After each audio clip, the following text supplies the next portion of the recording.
말씀을 여러분에게 전하도록 합니다. 아버지 감사합니다. 날마다 주노라 이 말씀을 전할 때 은혜의 시간이 되게 도와주시옵소서. 모든 것 주께 부탁드리며 거룩한 예수님 이름부터 기도드립니다. 아멘. 우리 명절에는 말씀도 중요하지만 우리 간증, 영적 양식이 채워지면 좋을 것 같아요. 저는 간증을 참 좀 부끄럽지만 제 간증을 하려 합니다. 저는 어릴 때 어디서 났냐면 경기도 연천 정곡이라는 곳이에요. 그 정곡 우리 연천이라는 곳에 났는데 중요한 것은 거기서 나서 대구에 어린 시절에 이사를 왔어요. 지금 계명대학교 밑에 상당 로타리 거기에 실기철이 흘렀는데 그 옆에 우리는 무허가 판잣집이 있었어요.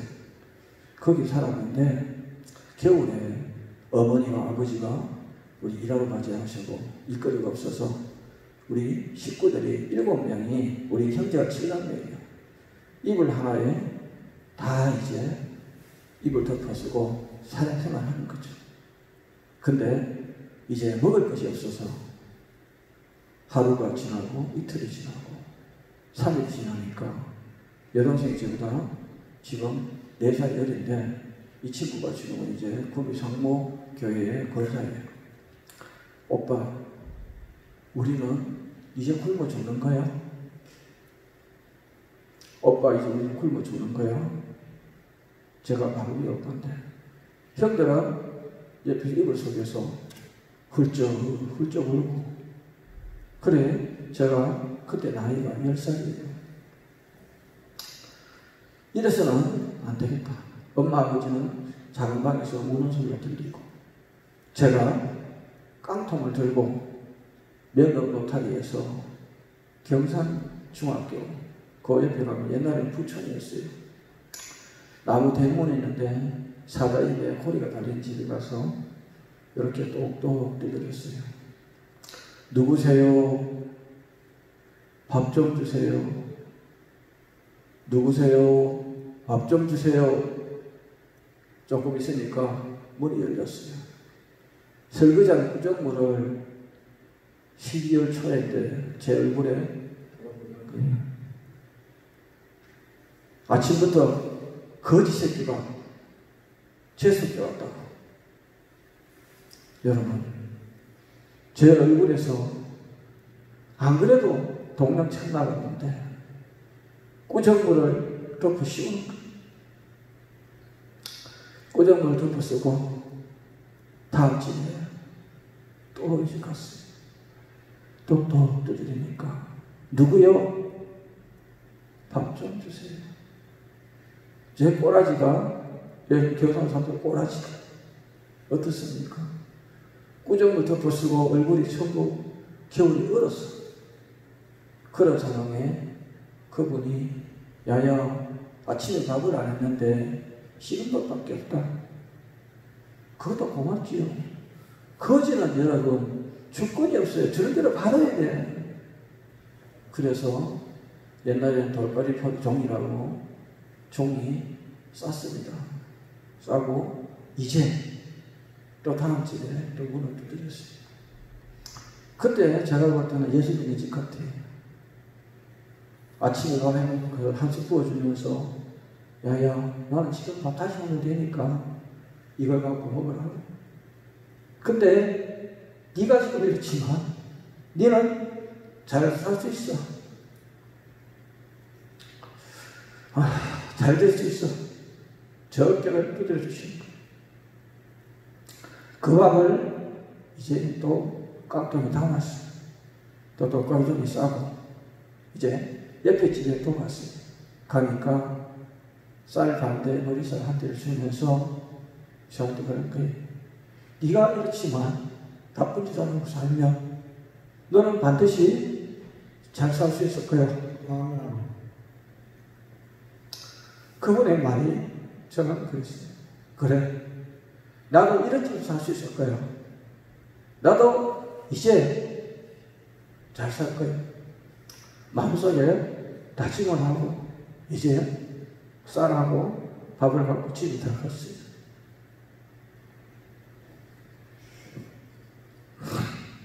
들어가니까 어머니가 야 이놈아 내가 네 보고 바보도로 하더냐 그러면서 빗자루로 사정없이 때리는 거예요. 어머니는 아픈 마음으로 때리겠지만 저는 그 매를 맞으면서 제 자신이 이제 나는 반드시 성공할 거예요. 혼자 돌아서 웃고 있는데 그래도 밥을 얻어오니까 항아리 뚜껑에다가 밥을 넣고 된장, 그때 반찬이 된장밖에 없으니까 된장을 가지고 손으로 주물럭주물럭 해서 그래도 쌀밥에 따뜻한 밥은 아버지 드리고 나머지는 제가 울고 돌았으니까 육남매가 다 먹어버리고 하나도 없어요. 3일을 굶어봤는데 어머니가 저를 때리면서 이제 한탄하시면서 내가 남는 집에 외상표집에 돈을 빌리고 쌀 좀 빌려 올 테니까 이제 동양 가시면 하지 마라. 어머니가 나가시는 거예요. 제 생각에는 어머니가 도망갈 것 같아. 우리 가정이 너무 어렵고 힘드니까. 그래서 이쪽에서는 칠신장 옆에 옛날 푸른단이 있었어요. 그 옆에 외삼촌이 잘 살았어요. 선악알미늄에 그때 공장장 하셨으니까. 그 집에 가서 야야 우리가 어렵다. 돈 5,000원 하고 쌀 한 번만 빌려달라고. 그런 얘기하니까 우리 외삼촌 엄마 동생이 야 이 미친년아 그 집에 거지 새끼들 다 내놓고 오라고 하더나 다른 데 시집가 하면 되지. 왜 그 집에서 그 고생하고 사느냐고 막 욕을 하는 거예요. 그 제가 뭐라고 들어가니까 이 거지 새끼는 왜 데려왔냐고. 저보고 제가 10살 때 외삼촌이 거지 새끼라서 그래 나는 지금 거지 새끼야. 그러나 나는 반드시 당신이 한 말을 나는 갚을 거야. 제가 이빨을 갈았어요. 그날 이후에 저는 잘 살아보려고 여러분 넉마주의라는 것도 생각하는 분 있을 거예요. 대나무 소쿠리에 집게 하나 들고 메고 다니는 총이 죽는 거예요. 넉마를 이렇게 한 세월이 초등학교 다니면서 학교는 거의 가든 안 가든 다녔어요. 그렇게 해서 넉마를 주셔서 고물상에 갖다 주고 하루 종일 풀팔면 보리쌀 반대 아니면 쌀 어땠습니까? 그때 호불호 팔았어요. 가난하니까 보리쌀하고 섞여있는 거 그거를 이제 키로로 달아와서 그것 가지고 이제 생활하는데 집에 보탬이 됐죠. 근데 어느 날 이제 저에게 또 그런 일이 일어난 거예요. 그래서 초등학교를 간신히 졸업하는데 공부할 시간이 없으니까 245명 중에 242명 됐어요. 그 공부를 하도 잘했죠. 근데 다른 친구들 다 중학교 가는데 저는 중학교 갈 형편이 안 되잖아요. 그래서 옛날에는 숯공장이에요. 숯공장. 숯을 비닐봉지 포장하는 숯공장이 있었어요. 연탄불 피우려고 숯공장. 거기에 1원 받고 한 개에 숯 담는 거. 그 일을 초등학교만 하기도 했어요. 근데 일을 안 물고 그걸 해서 집에 송아지를 작은 걸 한 마리 샀어요. 그래서 이제 거기에 이제 그래서 이사를 들어가면 들어공은 지금 들어공은 야구장 자리가 땅굴 가는 동네예요. 거기에서 소를 이제 열심히 보냈죠. 어느 날 소가 이제 좀 컸어요. 아버님이 양탄으로 하시도록 오시면 소팔로 가시니. 그래서 나는 아버지 소 이제 2마리 사오세요. 컸으니까 팔을 2마리 사오라고. 근데 아버님이 팔에서 빈손 오시는 거예요. 약주 드시고. 근데 내 마음속에는 실망이 가득 찬 거예요. 이 집에 내가 있어서 뭐하냐. 나는 집을 나가고 그 길로 아버지 소파로 온 돈을 이제 그때는 가구라고 개짝 하나밖에 없어요. 사각개짝 그거 뭐 하나 개짝 하나 만들면 다 해요. 거기 돈을 넣어놓는 걸 그래서 일부 조금 훔쳐서 부산 초락으로 갔죠. 부산 진역에. 동대구역에서 기차를 타고 가는데 동대구 지역에 내렸어요. 내리니까 생명구조 아무것도 없는 곳이에요. 초등학교 졸업한 어린아이가 하나 돌아다니니까 깡패들이 저를 잡아가서 두드러 펴면서 네 가진 거 다 내놔라. 추빈을 협박하니까 내가 없다 했는데 다 뺏겼어요. 그날 이후에 이제 구두통을 들게 된 거죠. 구두통을. 깡패들이 지역에서 구두통을 드는데 다른 하나는 짝짝시하고 저는 찍셔야 찍어와야 돼. 다방 청소해주고 이제 구두를 걷어오잖아요. 그렇게 해서 돈을 조금 모았어요. 또 뺏길 것 같아서 야간 열차를 타고 이제 집에는 못 가고 대구역에서 내려서 방황하고 있는데 그 당시에 청소년 선도위원회라고 있었어요. 이제 거기 지금도 잊어버리지 않아요. 대구역에는 대한산인가라고 있었는데 지금은 대한 스튜디오로 바뀌었다 아저씨 왔는데 그분 이북 사람인데 저한테 그런 거예요. 내가 너를 중학교 고등학교 시켜주고 밥 먹여도 되니까 우리 집에 청소해줘. 근데 사진관에 자기들은 아침 밥 먹고 하면 나머지 밥 그거를 아침만 주는 거예요. 저희들은 안 줘요. 그 대신에 학교를 시켜주는 게 세마을상설학교, 대학생들이 가르치는 학교가 있어요. 상록학교. 거기를 보내주는 거예요. 저는 그 길로 거기서 그래도 감사하죠. 요즘 밀대 있지만 그때 밀대도 안 사주고 걸려가지고 5층부터 1층까지 전체 단을 방따씩 닦아야 돼요. 사진관에. 그렇게 하고 나면 아침을 자기들 다 먹고 남는 밥을 주는 거예요. 그걸 먹고는 이제 암시 기사로 사진을 옛날에 구웠어요. 인정기.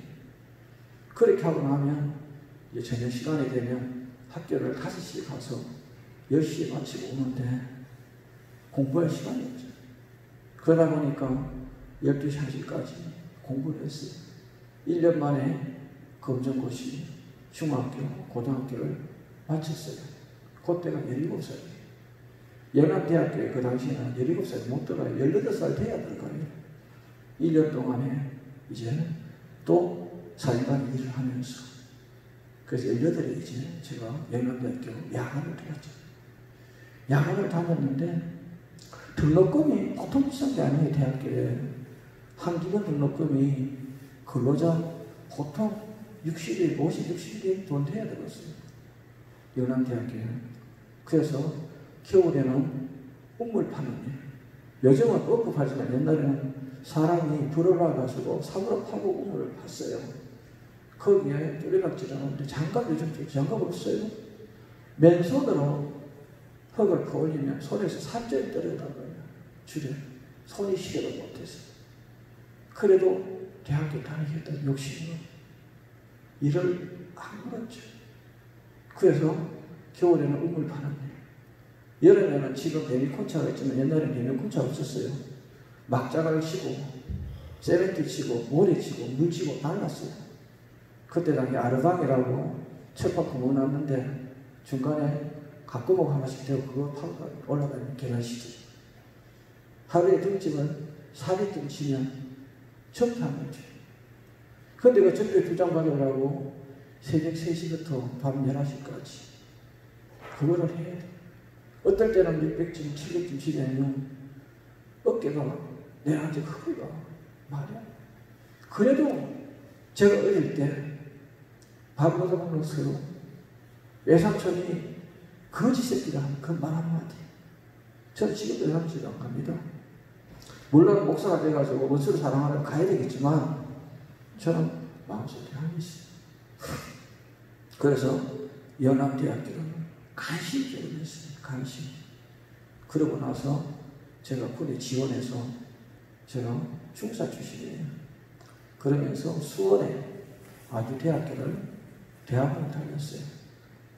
대학원을 다니면서 거기서 이제 제가 석사과정과 군의 문제를 해결했어요. 제가 정보과 출신이에요. 그러다 보니까 그때 이제 제대하고 나니까 대우그룹에 이제 그때는 박정희 대통령 그 시절 그 다음에 우리 전두환 시절에 군에서 출신들 많이 대우했어요. 제가 중사 출신인데 대우그룹에 대리로 입사했어요. 입사했는데 참 입사하니까 거기서 한 말이 서울대, 연대, 고대 그들이 자리 잡고 있는데 지방대 나왔다고 서럽을 얼마나 주는지 텃세가 그렇게 심한데 근데 우리가 입사를 20년 했는데 아무것도 안 주고 백지 16쪽이 메모지 한 장에 볼펜 한 장을 주고 책상 하나 주고 다 해요. 신문지 한 장 주고 뭘 하는 건지 모르죠. 근데요 그 친구들이 남아있는 친구가 5명밖에 안 남았어요. 15명은 내가 이거 하러 왔느냐고 다 떠났어요. 5명 남았어요.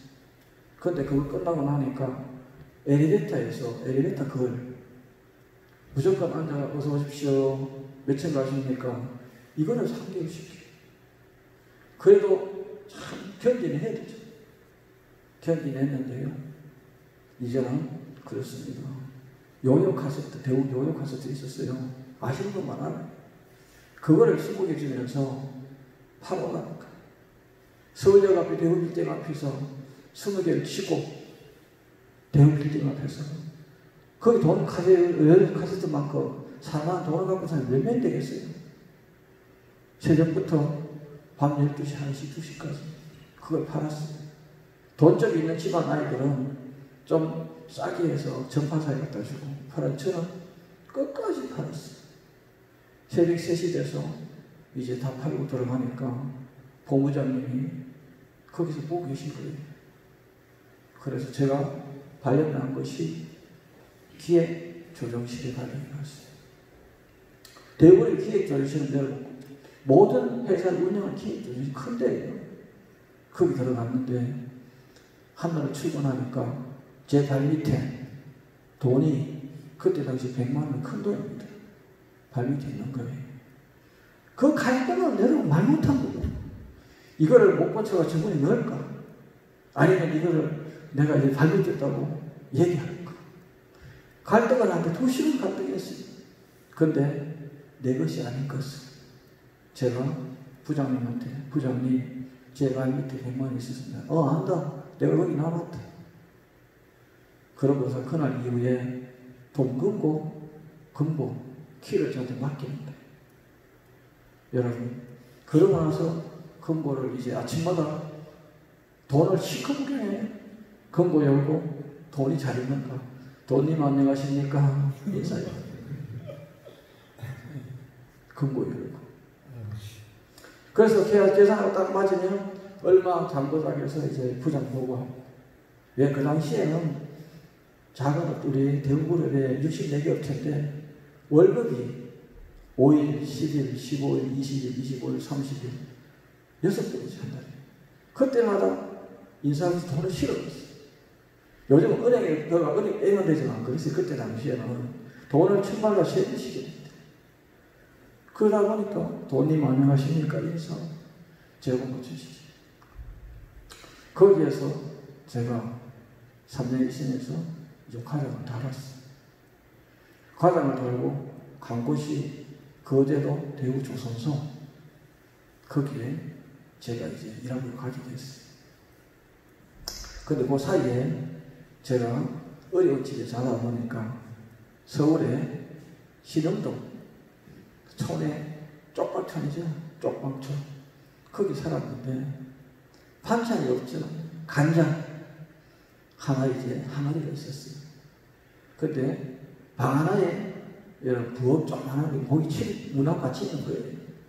항아리가 뚜껑 옆에 있고 그래가 밥을 해먹고 있는데 전부 다 막아나갔는데 그거를 살려게 안 돼서 그냥 이제 껌껌해도 밥 해가지고 지금 요즘 우리 경상사 지금이죠. 간장 거기 비벼 먹었어요.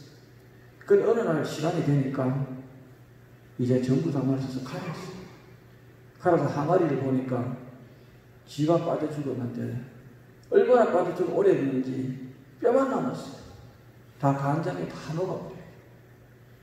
근데요 참 안 봤으면 잘 먹었을 건데 그렇잖아요.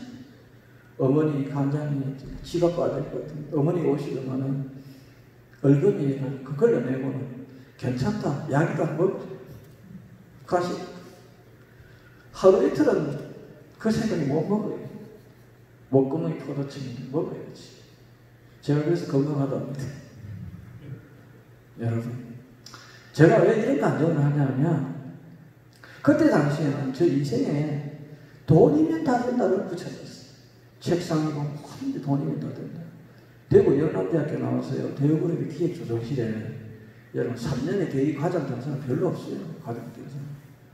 그러다 보니까 대우그룹의 인사부 차장으로 가게 됐는데 가서 이제 김우리 회장님 그 당시에 거기 대표이사로 계셨어요. 그러다 보니까 그분하고 황론립 이사님이 저를 굉장히 좋게 보셨어요. 왜냐면 부지런하고 열심히 하니까. 그래서 제가 거기에서 이제 젊은 나이에 33세 이사가 됐어요. 그래서 그 당시에 신문에 났습니다. 이제 대기업의 이사는 별이랄 정도로 꽃이에요. 힘들게.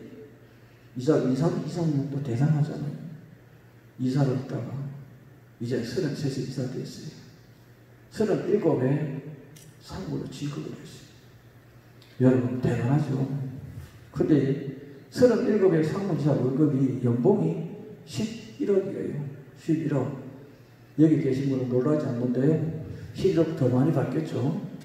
그러나 저는 제가 제 인생에 가장 행복한 시간. 돈이면 나는데 돈 11억이면 따져볼까요? 한 달에 월급이 9천만 원이에요. 하루에 일당이 300만 원. 그렇잖아요? 한 시간이 얼마예요? 여러분 45만 원이에요. 한 시간 일당이. 그런 저희가 살았어요. 그러다 보니까 품위 유지비. 그렇잖아요. 왜냐하면 회사에서 상무가 되니까 비서가 3명, 기사가 4명 붙여있어요. 제 밑에. 그러다 보니까 기업체에 감사도 나가고 다 하잖아요. 이제는 주변에서 나를 그렇게 거지 새끼라고 그렇게 핍박하는 그들이 자식들 이력서를 다 보내는 거예요. 70개다가. 이력서가 400통, 500통 책상에 쌓여 있어요. 근데요, 빨리 나누는 새는 빨리 떨어집니다. 제가 명태를 미치겠어요. 제가 여러분에 이런 말씀 드린 것은 그때 당시에 제가 지금 생각하면 돈이면 다 된다. 이런 고정관념에 살다가 이제 명태하고는 제가 이제 방문을 하게 됐잖아요. 어쩌내게도 말씀드렸지만 저는 돈을 퇴사할 때 대우 주식 100억 갖고 나왔어요. 100억. 근데 저는 대우가 탄탄할 줄 알고 걱정 없었어요.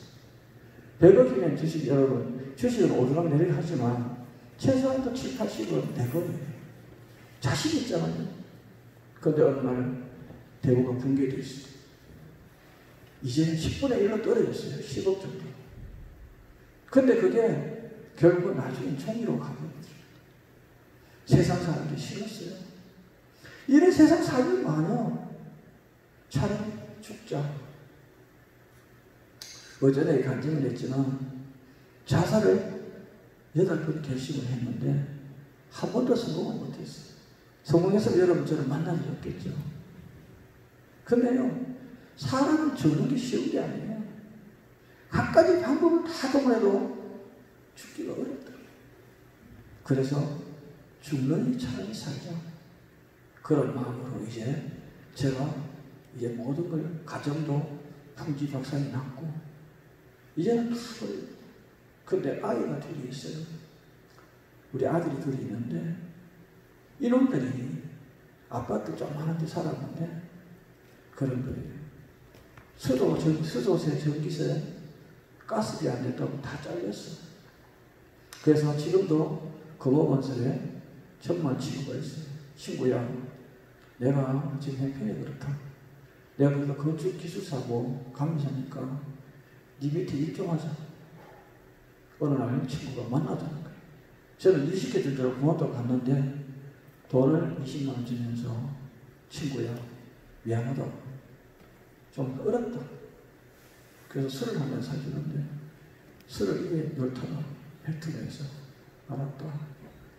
그 친구가 택시를 태워주는데 택시를 타서 집까지 갈 용기가 안 나서 골목에 내렸어요.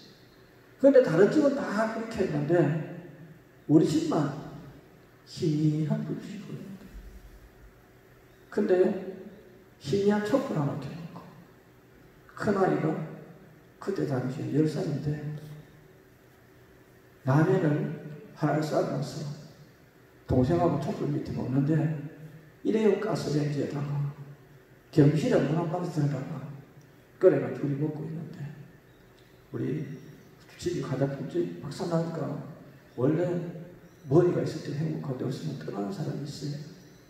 이제 그 아이 둘이를 보고 이래서는 안 되겠다. 내가 살아야 되겠다. 이런 생각이 드는데요. 집에 들어가니까 아빠 응? 회식 때 숙제 다 해놨어요. 이제 아버지 촛불 끄고 자요. 내일 초도 없다는 거예요.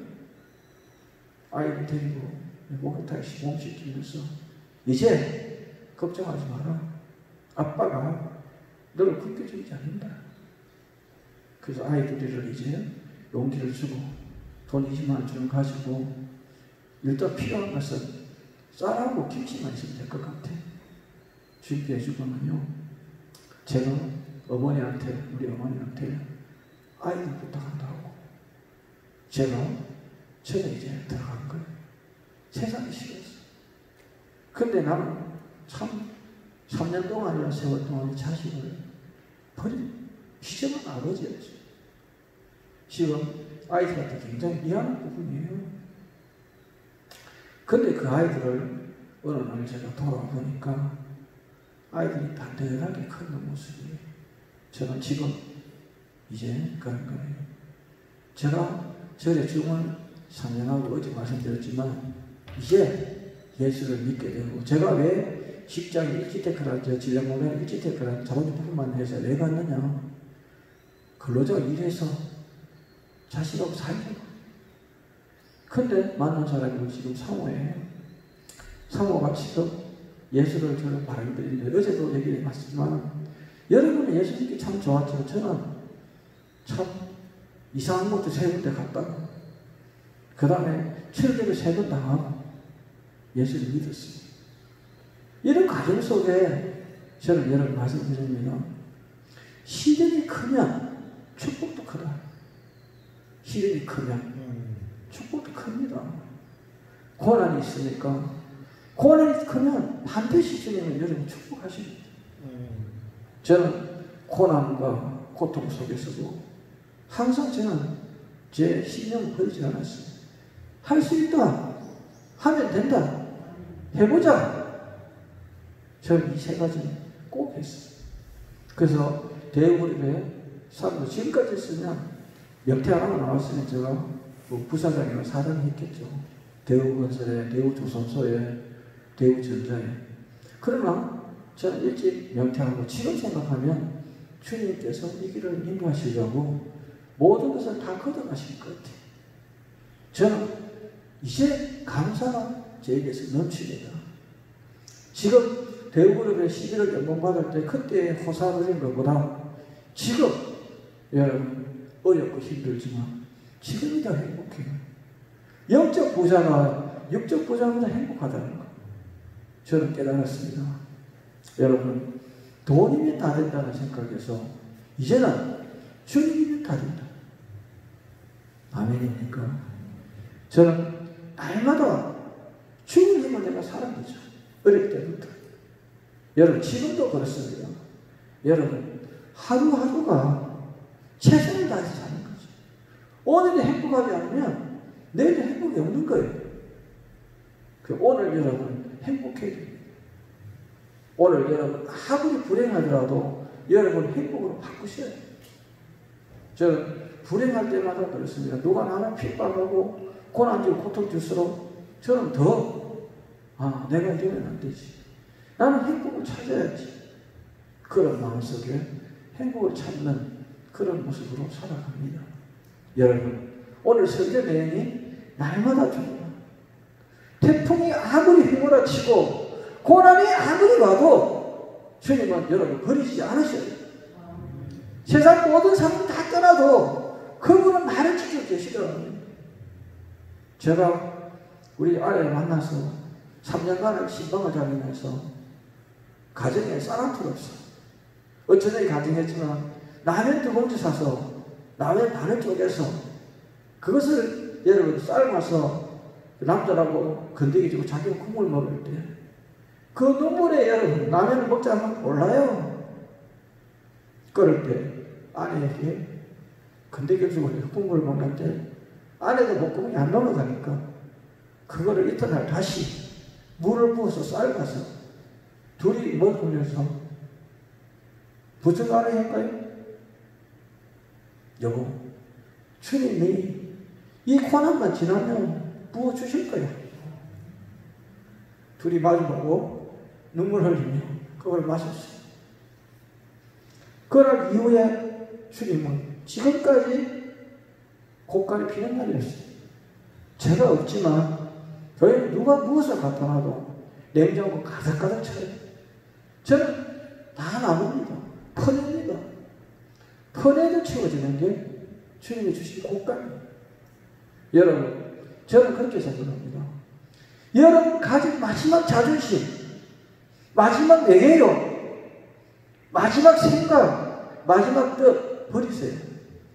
그때부터 주님이 역사하십니다. 제가 과거에 그렇게 호화스럽게 살던 그 습관이 남아있을 때 주님은 역사하지 않더라고요. 마지막 라면 반쪽을 쪼개가지고 둘이 먹으면서 마주보면서 눈물을 흘리며 그래 우리는 할 수 있어. 주님이 축복하실 거예요. 둘이 마주보면서 눈물 반 콧물 반에 그 라면을 먹으면서 거기서 만난 주님, 그 주님은 지금도 내 안에 계셔요. 종아, 네가 그렇게 어려울 때 나는 너를 지키고 나는 너를 사랑했다. 그러나 지금도 나는 너를 사랑하고 나는 너를 지키고 하나님 그 말씀이 저한테 임합니다. 저는 지금 행복합니다. 여러분 사례는 안 받습니다. 주님이 주셔요. 근데 라면 반쪽을 삶아서 둘이 콧물 반, 눈물 반으로 먹으면서 주님 앞에 기도했죠. 주님, 먹여주고 입혀주기만 하면 주일 하겠습니다. 한복을 선언했어요. 여러분도 한복을 선언하세요. 주님이 해주신다면 거기를 가겠다고 한복만 하면 나머지 해주십니다. 여러분이 두 손 들지 않으니까 못하는 거예요. 저는 두 손 바짝 들었어요. 그러고 나서요, 주님은 찾아오셨어요. 그래서 제가 참 전도사 시절, 집사 시절에 교회를 경산시 남방동에 개척을 했어요. 집사 시절에. 어제 여러분 출교 당연히 얘기 다 했잖아요. 신학을 하면서 집사 시절에 개척을 했는데 가정집에 땅 100평을 2천만 원을 사가지고 1,000만 원까지 제가 기술이 있으니까 지었어요. 집이 얼마나 형편없겠어요. 중고자재를 지고 지었는데 거기다가 이제 얘기를 드리게 됐잖아요. 이제 자금 하나 상 하나 놓고 얘기를 드리는데 성도는 오직 우리 영원한 성도 사모밖에 없어요. 영원한 성도잖아요. 제가 목회하다 나서 내가 목회하는 동안 영원한 성도니까 사모가 앞에 앉혀놓고 설교하는데 파리가 2마리 양쪽 귀퉁이 여기 앉더라고요. 근데 이놈들이 가만히 있는 게 아니고요. 앞발을 이렇게 비비더라고요. 야, 이놈이 내 소리를 듣고 아멘 하는 거 얼마나 신이 나는지 설교를 열어도 더 큰 소리로 설교했지. 이번에 이놈들이 뒷발을 들고 비비는 거예요. 야, 이놈들이 상수 들고 아멘하네. 저는 파리 목회입니다. 얼마나 신이 나는지 설교를 목소리를 톤을 높여서 마이크 없죠. 근데 지나가는 동네 할머니 2분이 아이고 잘됐다. 아까부터 교회 가려고 그랬는데 여기 와 예배 드리면 되겠네. 문을 열고 쏙 들어오시는. 그날 이후에 주님께서는 예비된 영혼을 13대로 40명 보내줬어요. 40명. 이제 목회가 그분들이 헌금을 하는데 주일 헌금 이렇게 들어오잖아요. 그거를 전부 이제 장부에 기록하고 10원짜리 하나도 제 주머니에 넣은 적이 없어요. 다 은행에 넣어서 다 찾아서 쓸 거는 다 그렇게 했어요. 하나님은 그것까지 보시는 하나님. 근데요, 1년을 그런 생활 보내고 나니까 주님께서 저에게 그러시는 거예요. 종아, 성전을 옮겨라. 아버지 돈이 어디 있습니까? 네 아내가 1,000,000원 갖고 있다. 아버지 1,000,000원이 어디 있습니까? 지금 우리가 그렇게 고생 왔는데 네 아내가 옛날에 많이 화장품이 있어요. 그거를 신방 가면서 이렇게 그분들하고 대화에 팔았던 것 같아요. 그거를 모았는 게 1,000,000원 있었어요. 여보, 당신 1,000,000원 있다는데. 아이고, 그거 우리 아들 장가드리려고 내가 모아놓은 건데 어떻게 그거 알라고. 못 내놓는다는 거예요. 주님이 내놓았는데 월며 불며가 1,000,000원을 주는 거예요. 그걸 갖고 이제 갈 데가 없잖아. 1,000,000원 배우시는 결이 어디예요? 그래서 신매동 1331-7번지 지하에 임대가 6년 동안 안 나가는데 경상기하공장 사장 건물이에요. 지하에 1,000,000원 보증금에 월 200,000원 달래요. 그걸 얻었잖아요. 얻었는데 발목까지 물이 잠겨. 습기가 얼마나 많이 차는지. 시골에 논두렁 파듯이 논두렁을 팠어요. 그 다음에 모자를 달았는데 성게 조금 하려면 왜 물바람 올린 소리. 근데요, 성도를 150명 보내주더라고요. 150명. 그러다 보니까 왔다 갔다 해서 160명씩 항상 예배를 드려요. 교만이 오더라고요. 왜? 이제 전도사가 됐는데 성도가 160명 있으니까 무슨 생각을 하느냐? 목사님들이 바라보고 이런 거예요. 아이고, 등시 같은 것들.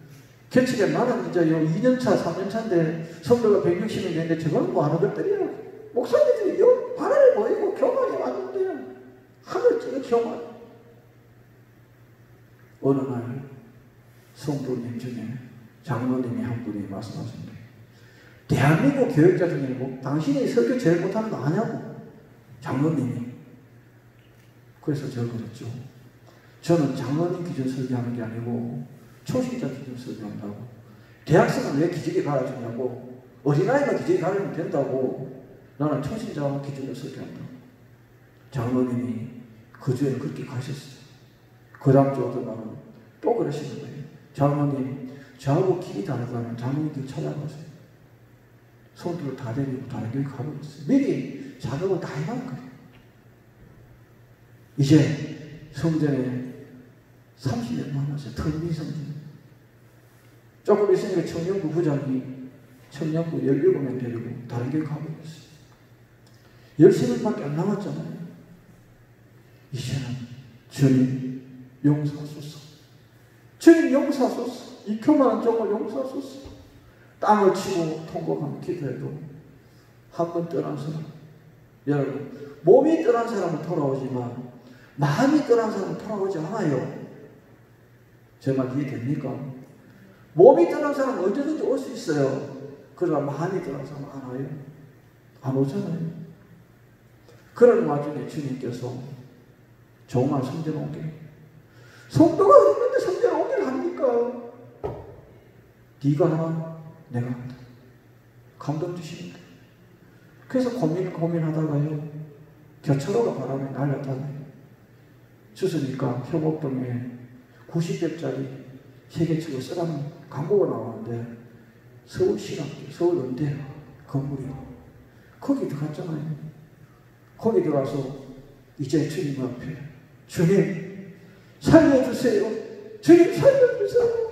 주님 살려주세요. 이제 오직 무릎으로 기도할 뿐이었어요. 아침 먹고 기도, 점심 먹고 기도, 저녁 먹고 기도. 강대상에서 안 내려왔어요. 주님께서 60명을 보내주시더라고요. 60영을. 이제는 또 자신이 있는 거예요.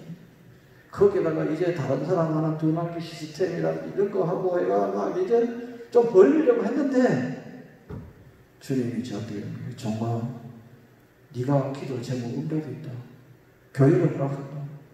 아버지 돈이 어디 있습니까? 아버지 돈이 어디 있는데 교회 옮겨하십니까? 네가 언제든지 네가 하려고 하니까 안 되는 거예요. 내가 하는데 네가 따라오면 되잖아. 감동 주십니다. 아버지 전부 건물 보증금 다 빼고 통장 다 털어고 3천만 원인데 그래도 내가 지정한 건물 사람 3억 5천짜리를 사놨다. 3천만 원 계약금 들고 갔어요. 나머지 잠금 3억 2천 어떻게 해요? 성도들이 내가 된다고요? 성도들이 다 연세 많은 어른들, 장애자들, 정신지체들 다 이런 분들만 모시는 그 돈이 어디 있어요? 그래서요 기도하는데 주님이 지어주십니다. 네가 옛날에 2천만 주고 1,000만 원 그 집 주인 그 집을 팔아라. 아버지가 허름한 집 누가 삽니까? 1억 받았기다. 감동 주는 거예요. 1억 받았어요. 그거 사겠다는 사람이 있어. 1억 받았죠. 나머지 이제 2억 2천이 문제예요. 근데 우리 사모가 이제 보험 적금 있는 거 모두 다 깨니까 1,000만 원 정도. 이제 2억 1,000만 원이 문제예요. 이제 축해를 받잖아요. 그러니까 딱 2억 1,000만 원 문제 주니까. 근데 문제는 사면 뭐가 있어요? 취득세 내야 되죠. 1,750원 취득세 내야 되잖아요. 취득세 낼 돈이 없어. 근데요, 천주교에 다니시는 어느 분이 서암이 걸려서 혀가 반도 잘렸어. 말을 못해요. 근데 목사님 제가 성당에 기도하는데 목사님 만나러 가시다. 왔어요. 그래서 혀 뒤에 여기에 목 뒤에 관절을 수지침으로 몇 번째 찔렀는데 뭐라고 말을 하는 거예요. 아이고 목사님 말 돼요. 돈 500만 원 주고 갔어요. 근데요 안 믿는 사람들이 어디서 보냈는지 100만 원, 200만 원 돈을 3천만 원 보냈잖아요. 그래서 교회 리모델링 했어요. 죄송하면 쉽죠. 못 받고 피서 받고 하늘 중고 사다가 붙이고 석고 붙이고 4층부터 지하까지 500층을 돈 1,300만 원까지 리모델링 다 한 거지. 얼마나 고통스러운지. 그러나 주님께서 하시죠. 그 와중에 제가 여러분 처음 얘기합니다. 자제자입니다. 여러분 보실 때 제 자녀가 끝이 보이죠? 저는 이쪽 귀가 없어요.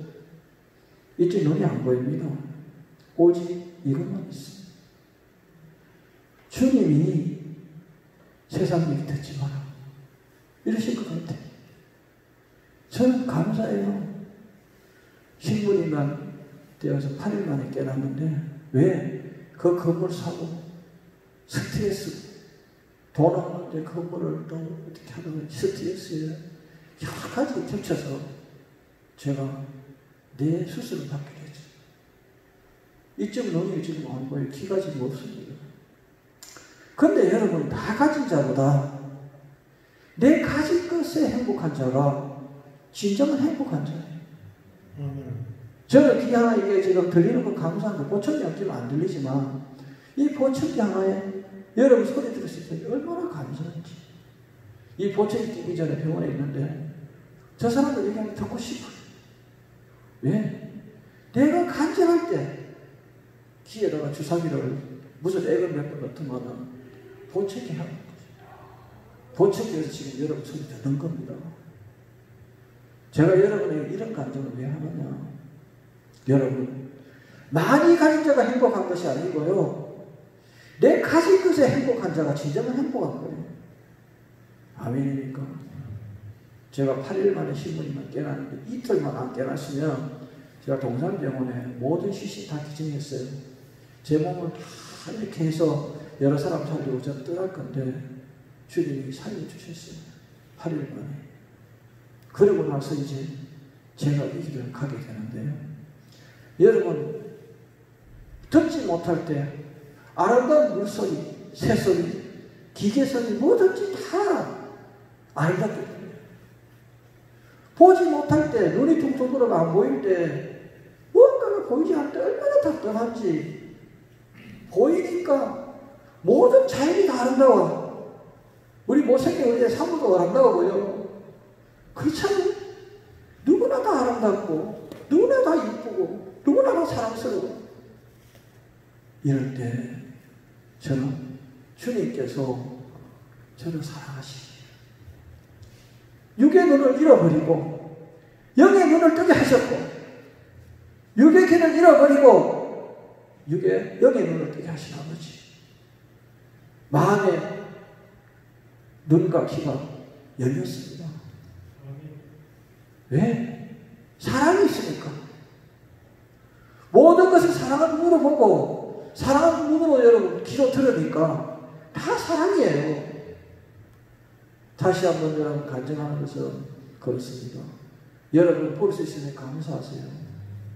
들을 수 있으니 감사하세요. 말할 수 있으니 감사하세요. 움직일 수 있으니 감사하세요. 저는 육신의 고통을 받지만 영적으로 행복합니다. 왜?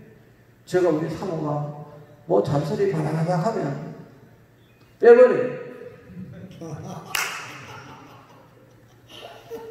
왜? 혼자 시컷 얘기하고 그래 이 모양 보면 끝난 것 같잖아요. 기꼬. 여러분도 제가 행복한 거는 여러분 잔소리 다 들어야 되지만 나는 안 들을 수가 있어. 이게 뭡니까? 긍정과 부정의 차이예요. 저는 이 기능이 얼마나 행복한지. 우리 사모가 제가 뭘 잘못하면 이렇게 하잖아요. 그럼 저는 보청기 싹 들어가서 TV로 맞았어. 듣나? 가만히 있죠. 안 들리니까. 이제 어느 정도 잔소리 끝나고 다 끝나면 보청기 싹 꽂고. 그렇지. 여러분 이런 기능 없잖아요. 저는 행복해. 여러분 어떨 때는 안경 벗으면 잘 안 보이잖아요. 안 보는 것도 행복한 거예요. 남들이 싸우면 안 보려고 안경 벗어. 편하죠? 여러분 모든 것들은요 마음에서 느끼는 감동으로 사는 게 행복한 거예요. 저는 육신은 고통받더라도 영적은 행복하다. 아멘. 여러분 이제 우리 중추절입니다. 지금 여러분 가정에 여러분 가지도 못하고 이곳에 계신 분도 계시지만은 저는 여러분 건면드립니다. 살아있으므로 서로 사랑하고 살아있으므로 주의하고 살아있으므로 움직일 수 있는 겁니다. 살아있을 때 여러분 서로 사랑하세요. 살아있을 때 서로 섬기세요. 살아있을 때 서로 전하세요. 죽어서 못합니다. 저는 그 얘기 살아있기 때문에 여러분 오늘도 행복합니다. 여러분 아침에 눈을 뜰 때 불행한 마음으로 눈을 뜨지 마시고 행복한 마음으로 눈을 뜨세요. 오늘도 하루를 주시니 감사. 또 하루를 주시니 감사. 감사로 주님을 만나면요 감사할 일만 생깁니다.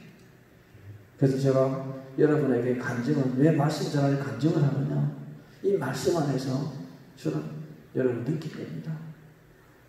주님이 이제까지 인도하신 것을 보면 저를 그렇게 사랑하셨구나. 주님이 그토록 나를 사랑하셨구나. 주님이 그토록 사랑하지 않았으면 내가 이런 모습이 되지 않았다. 지금 내가 어떻게 됐을지 몰라요. 왜? 대무력이 그냥 부사장 있으면 어떻게 했을까요? 명예요, 권세요, 세상 사이에 여러분 대단한 겁니다. 그러나 나를 주님은 진영하여 불렀나니 너는 내 것이다. 나의 가문을 다 세상의 것을 버리고 오직 살아도 주님, 죽어도 주님, 당신이면 다 된다고 바뀐 나의 모습.